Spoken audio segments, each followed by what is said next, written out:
Seekor kucing dan sepasang burung. Sajak M. Aan Mansur. Ada sangkar besar di tubuh kecil setiap burung. Surga bagi para pecinta burung, tempat mereka terperangkap lupa diri dan mati.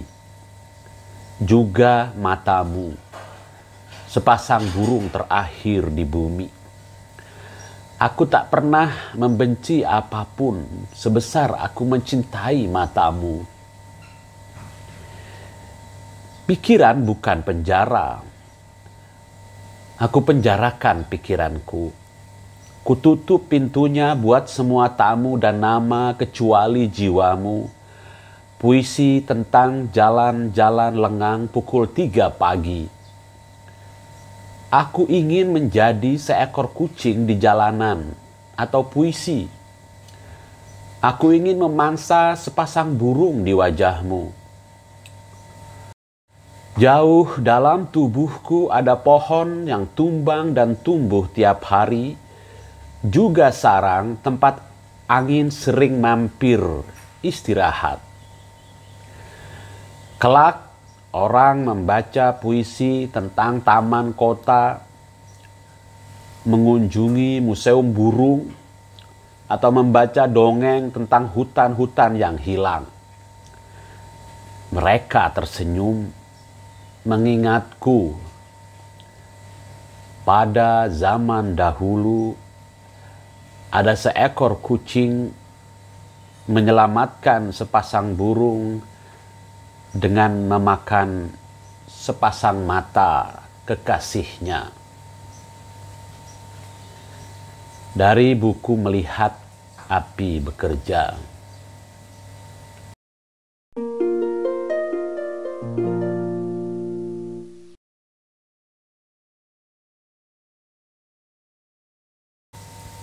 Apakah membaca puisi itu sulit? Jawabannya bisa ya, bisa tidak. Ini bukan pembelaan terhadap puisi. Karena banyak banget orang yang kesulitan membaca puisi. Atau membaca puisi dan bilang nggak ngerti apa-apa tentang apa yang dia baca. Tapi pertanyaannya lebih mudah saya jawab dengan jawaban yang lebih pasti, ya. Kalau diganti, apakah membaca puisi memerlukan keterampilan khusus? Saya akan jawab iya. Apa keterampilan khusus itu? Kita omongin di video ini ya. Ketika kita membaca puisi, berada atau berhadap-hadapan dengan sebuah teks puisi, maka kita harus menyadari ya kita memang berhadapan dengan sebentang teks. Ada bermacam-macam teks kan. Resep masakan itu teks yang berbeda. Keterangan komposisi obat di kotak obat atau di selembaran yang disertakan terlipat di dalam kotak obat itu juga sebuah teks yang berbeda juga tujuannya.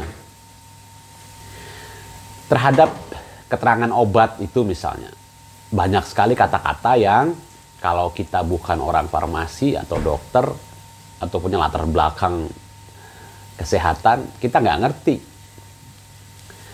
Ada kata-kata kunci dalam bahasa macam-macam, bahasa medis gitu, bahasa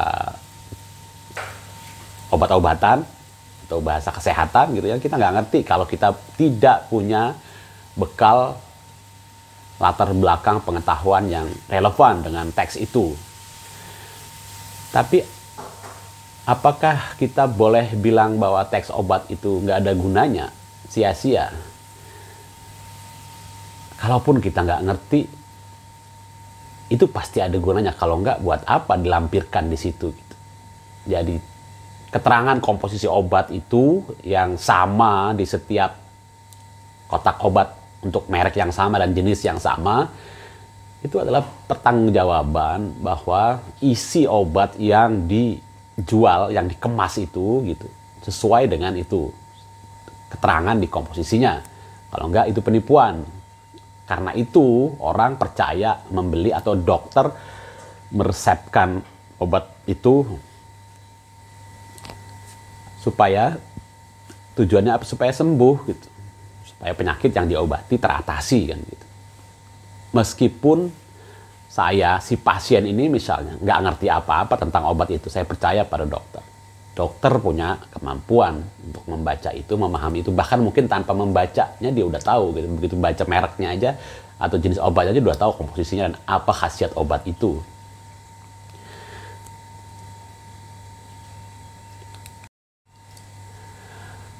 Resep masakan juga teks yang lain, yang sifatnya berbeda dengan puisi dan tujuannya juga berbeda. Dia punya keutuhan dan kejelasan, kejernihan gitu. Karena siapapun yang ingin memasak dan merujuk ke resep itu, dia harus tahu, harus jelas bahannya apa, bumbunya apa, cara masaknya bagaimana. Takarannya juga berapa.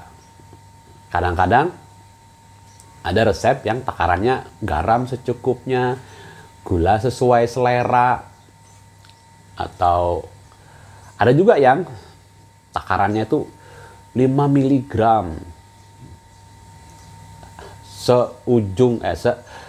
seruas jahe gitu kan nggak jelas. Nah, bahkan di teks resep masakan yang sebenarnya menuntut kejelasan, menuntut kepastian, kadang-kadang ada juga ketidakpastian. Kayak seruas jahe atau seruas kunyit gitu kan, atau garam sesuai selera begitu kan. Goreng sampai berwarna kecoklatan, keemasan gitu kan.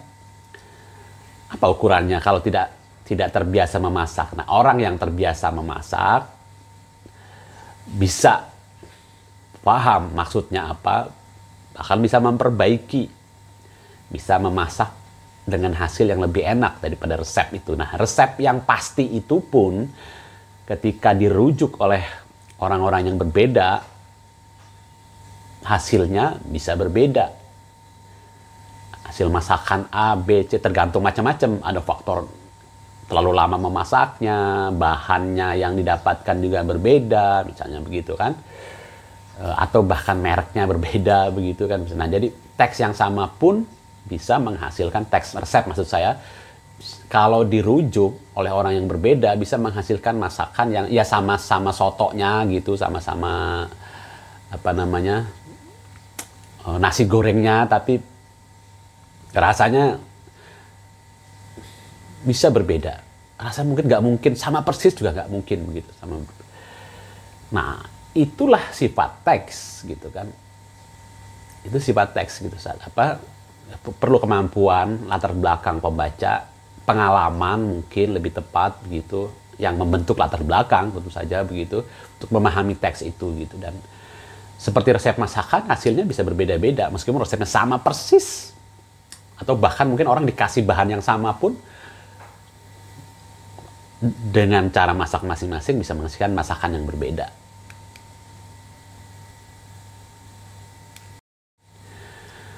Saya mau katakan bahwa teks puisi berbeda dengan keterangan komposisi obat, berbeda dengan resep masakan, dari bagaimana kita kemudian bisa berbeda-beda memaknai teks itu. Baru teks chaos dong, nggak ada makna. Ada maknanya. Penyair ketika menulis sesuatu, dia berangkat dari satu situasi yang mendorong dia untuk menuliskan puisi itu. Tapi dia tidak bikin resep masakan, dia tidak sedang bikin tips merawat kendaraan, dia teks yang berbeda, dia tidak sedang menyusun komposisi sebuah obat yang hendak dia jual gitu.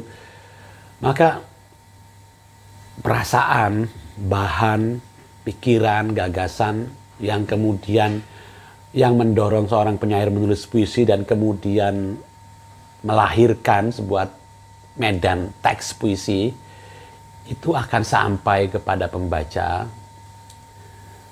dengan cara yang berbeda-beda, menghasilkan reaksi yang berbeda-beda. Gimana caranya supaya kita mendapatkan sebanyak-banyaknya hasil bacaan dari sebentang teks puisi, dan misalnya tidak sia-sia karena aduh aku baca tapi nggak ngerti apa-apa tuh, nggak paham. Bisa kejadian juga begitu kan. Kita harus sedikit demi sedikit menambah pengetahuan kita tentang perangkat poetika, bagaimana penyair, kita bisa menilai dengan itu bagaimana penyair memberdayakan atau menggunakan, memaksimalkan pemakaian perangkat poetika dalam puisinya. Kita bisa membanding-bandingkan dengan puisi yang lain, artinya kita harus punya pengalaman banyak untuk membaca puisi, dan itu akan membantu kita memahami atau menikmati atau masuk ke dalam medan teks puisi yang sedang kita baca. Kita kasih contoh ya. Tadi saya membaca sajaknya Aan Mansur, judulnya Seekor Kucing dan Sepasang Burung. Apa sih yang mau dikatakan sama Aan Mansur? Atau dari apa yang disampaikan Aan Mansur itu apa sih yang bisa kita maknai dari situ? Yuk kita coba telusuri satu persatu.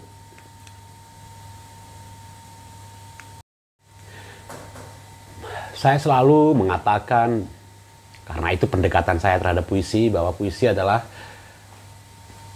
cara ngomong apa, mau ngomong apa, dan kemudian seorang penyair mencari atau menciptakan bagaimana cara dia menyampaikan apa yang hendak dia omongkan itu.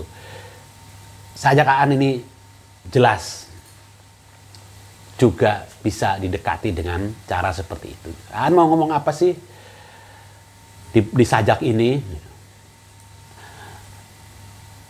Satu, kalau kita paham apa itu metafor dan simile, kita langsung bisa memakai itu, melihat bagaimana Aan memakai metafora dan simile dalam sajaknya. Gitu. Sepasang burung adalah matamu, matamu seperti sepasang burung. Itu jelas metafor atau simile. Saya kira lebih dekat ke metafor.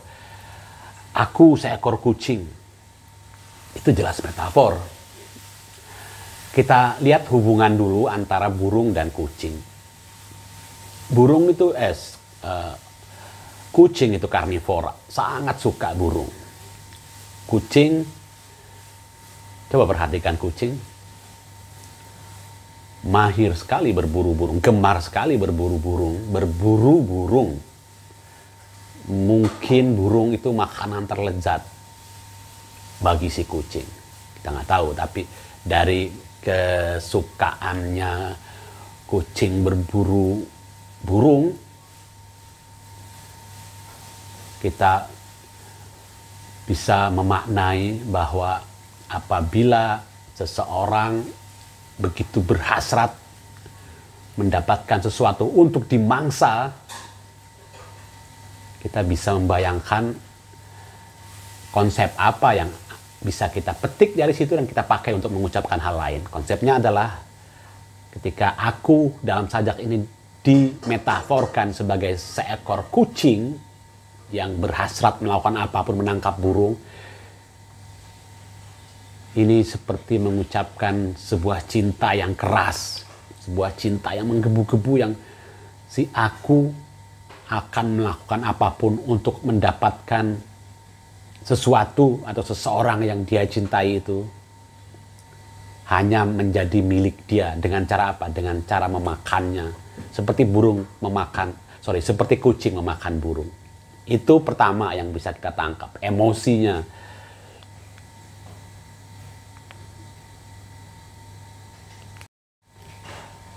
Kalimat pertama di bait pertama sajak Aan, ada sangkar besar di tubuh kecil setiap burung.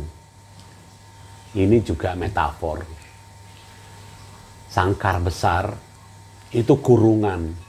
Sangkar besar, burung-burung mungkin tidak menyadari ada sangkar itu. Burung-burung kecil itu tidak menyadari bahwa dia terkurung sebenarnya. Dia merasa bebas terbang ya karena sangkarnya sangat besar. Burung kecil itu ya kita, manusia, mungkin sepasang remaja, Sangkar besar itu adalah peraturan orang tua, budaya, adat, apapun lah yang membuat si orang-orang kecil, si remaja kecil, si apa yang tadi dimetaforkan dengan setiap seekor burung kecil, setiap burung kecil yang sangkar besar itu membuat sebenarnya si burung kecil itu tidak bebas. Dia menyadari bahwa dia tidak bebas, bahwa ada sangkar itu ketika apa? Ketika keinginannya tidak terpenuhi, ketika ada yang membatasi keinginannya. Mungkin kita bayangkan si aku laki-laki kucing dan si burung kecil itu memang tidak bisa bersatu akhirnya karena dibatasi oleh sangkar itu. Si kucing mungkin berada di luar sangkar meskipun si burungnya yang terkurung gitu. Nah, permainan metafor itu menciptakan citraan-citraan yang kemudian citraan itu bersambung, terjuktapos, tersandingkan, menciptakan sebuah teks yang utuh dari awal sampai akhir. Sajak Aan yang saya baca tadi, yang kita bahas ini, mencukupi syarat itu, syarat utuh dan syarat kompleksnya. Juga intensitas emosinya terasa sekali bahwa si kucing itu menyadari dia akhirnya membayangkan atau melakukan bahkan memakan mata indah si dia itu, mata indah yang dia metaforkan sebagai burung itu. Dan itu kemudian menjadi cerita, menjadi kenangan. Dengan hiperbolis misalnya. Nanti ketika orang-orang membaca puisi tentang taman kota, mereka akan mengenang tentang seekor kucing yang makan mata burung kekasihnya itu. Nah, Sajak Aan ini sebagaimana sajak-sajak yang lain di buku ini, hampir seluruh perangkat puitika yang penting, yang memang relevan untuk digunakan dalam sajak, untuk mendukung apa yang dia ingin ucapkan, itu dipakai di sajak ini. Dengan sangat baik, dengan sangat wajar, nggak kerasa genit atau menjadi kenes gitu.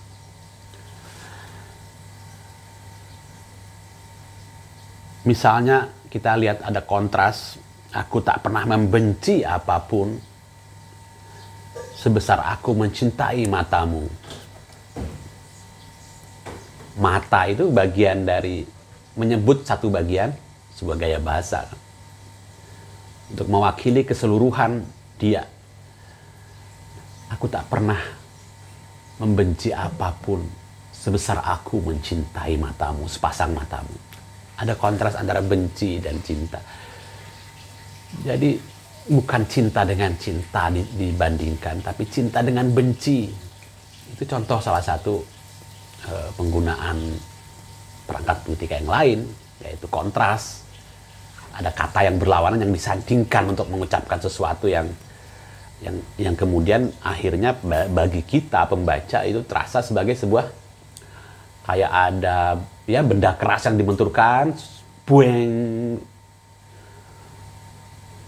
terjadi ledakan atau paling tidak terjadi suara keras yang lahir akibat benturan itu. Nah, itu fungsi kontras dalam puisi. Apalagi setelah bicara soal burung itu yang nggak pernah bebas, selalu terkungkung penjara besar. Kemudian bicara soal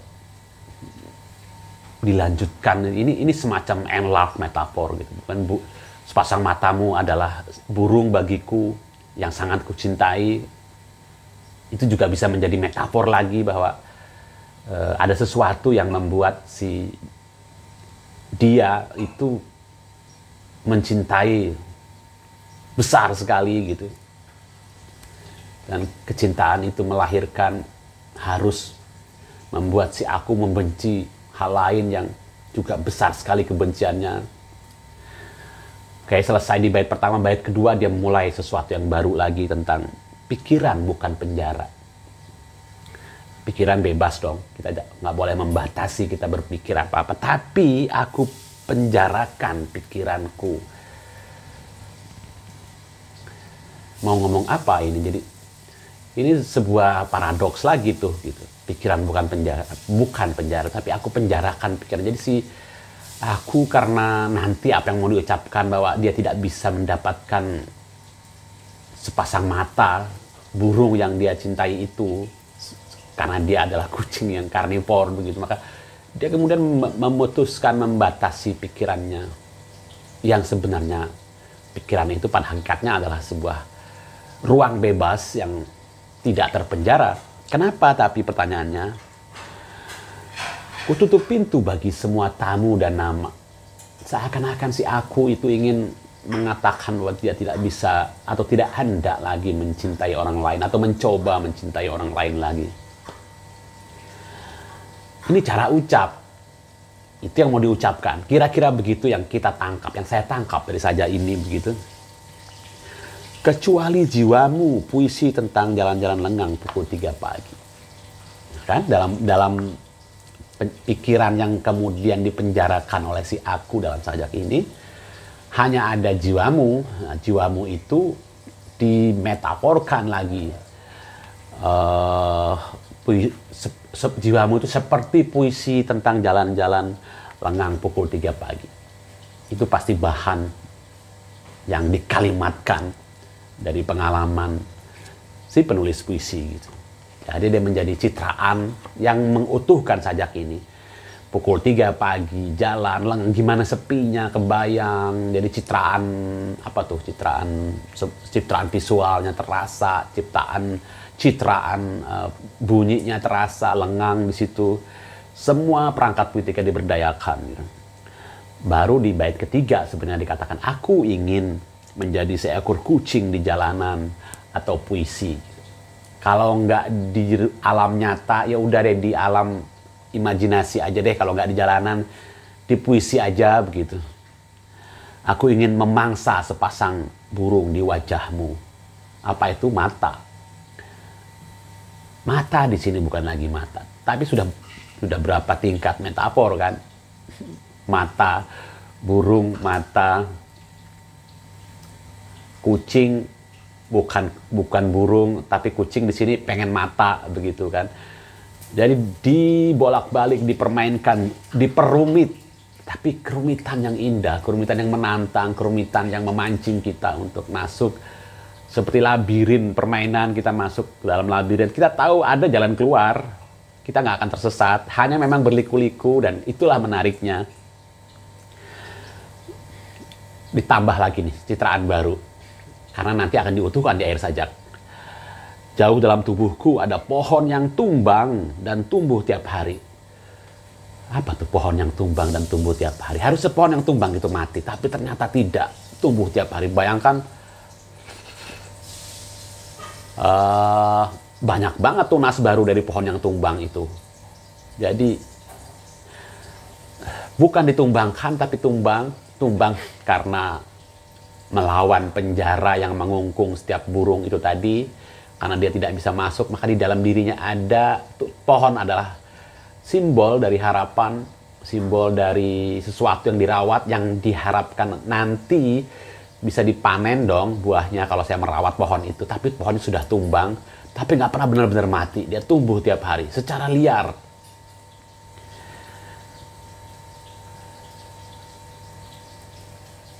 Pohon, burung, hinggap, tapi di sajaknya dikatakan tempat angin singgah, tempat angin sering mampir istirahat. Wow, bukan burung sekarang yang singgah di pohon yang tumbang itu, tapi angin. Kita bisa merasakan yang ingin diucapkan adalah kesia-siaan, bisa. Kita bisa ingin merasakan bahwa semuanya menjadi biasa saja, ya angin berlalu di pohon. Angin singgah istirahat, arti angin tidak bertiup. Tidak ada angin, kaku. Kalau Khairil mungkin lurus kaku pepohonan, angin mati. Nah, An Mansur punya pengucapan lain untuk menggambarkan suasana itu dengan kalimat yang tadi itu gitu. Selesai, tapi belum selesai. Sekarang apa yang dibangun di 4 bait itu sekarang ingin kayak ditawarkan sebuah konklusi di bait ke-5 dan ke-6. Kelak orang membaca puisi tentang taman kota.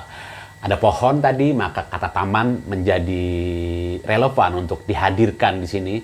Ada burung, ada angin, taman, burung juga berkolokasi kata-kata itu.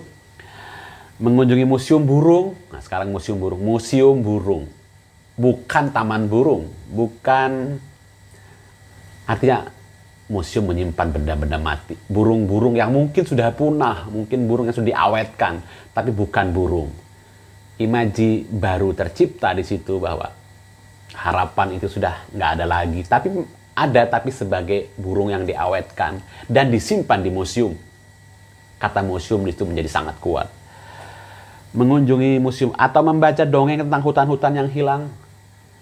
Oh, ternyata pohon yang tumbang itu memang benar-benar nggak ada lagi. Meskipun tumbuh tiap hari. Atau hanya ada dalam diri si aku. Tapi di luar dirinya pohon itu sudah tidak ada lagi. Pohon-pohon yang hilang itu, harapan yang hilang itu, harapan yang tidak tumbuh lagi. Tapi pernah ada dan masih diingat. Mereka tersenyum mengingatku. Tersenyum mengingatku. Aku merasa ditertawakan, aku merasa direndahkan, aku merasa diremehkan. Mereka tersenyum mengingatku terkait dengan museum burung dan hutan-hutan kota yang hilang tadi. Sajak ditutup dengan sebuah kalimat langsung tanda petik. Mengutuhkan seluruh sajak. Menuntaskan intensi emosi sajak.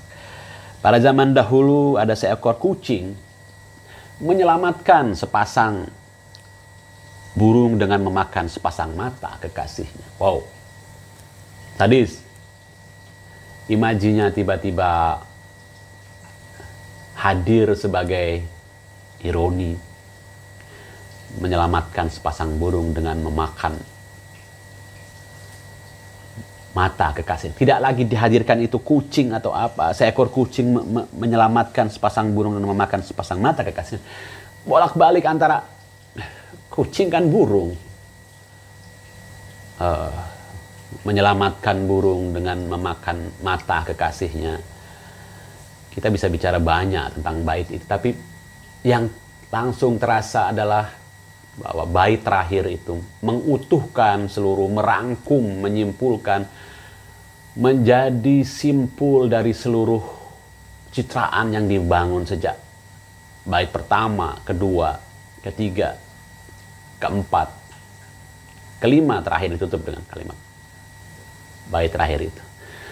Nah, saya membaca sajak Aan tadi, memaknainya, buat saya nyaman, buat saya menarik. Karena saya tahu fungsi-fungsi perangkat-perangkat poetika yang saya sebut-sebut tadi, metafor, simbol, simile, bagaimana saya mencari kompleksitas, bagaimana saya misalnya menangkap keutuhan, bagaimana saya mengikuti intensitas emosi yang dari awal ditambah lagi, dinaikin, sampai akhirnya kayak meledak di bait terakhir itu gitu. Kalau mau jadi pembaca puisi yang betul-betul bisa menikmati puisi apapun yang kita suka. Ya, kalau kita ingin menjadi pembaca puisi yang benar-benar bisa menikmati puisi senikmat-nikmatnya, hanya ada 2 cara. Satu, kita membaca sebanyak-banyaknya. Nanti kita akan ketemu sajak yang puisi yang kita suka, yang kita tidak suka. Yang bagus tapi kita nggak suka, yang bagus tapi kita suka. Kalau jelek tapi kita suka berarti selera kita salah. Harusnya kita menyukai sajak-sajak yang bagus, meskipun tidak semua sajak bagus kita suka, ada selera di situ gitu. Yang kedua, pelan-pelan kita harus belajar juga, membekali diri juga dengan pengetahuan tentang perangkat-perangkat poetika. Bagaimana kita bisa melihat nanti dengan pengetahuan itu bagaimana penyair memberdayakan perangkat-perangkat puitika itu memakainya untuk menciptakan sajaknya. Itu sampai ketemu di vlog berikutnya.